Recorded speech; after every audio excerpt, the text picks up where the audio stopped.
All right, before you watch any of these videos, I want to take a second and explain what this channel is all about. I'm Kevin and I'm a DIY guy. I'm not a professional videographer and I'm certainly not a professional builder.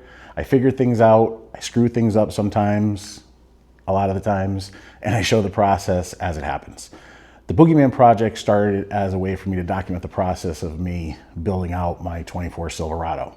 The goal was the full build, and I wanted to capture everything, so they could watch it over the years, show my family, so on and so forth, yada, yada.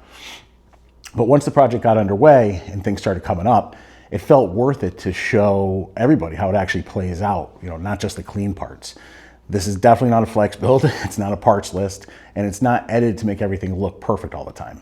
I care about my builds, and I care about the mods, I care how they're done, I pay attention to the details, and I want to be honest about the progress, even when things go sideways or some of this stuff just doesn't work. Nothing here is meant to tear anyone down, myself included, nor is it meant to hype anyone up, myself included.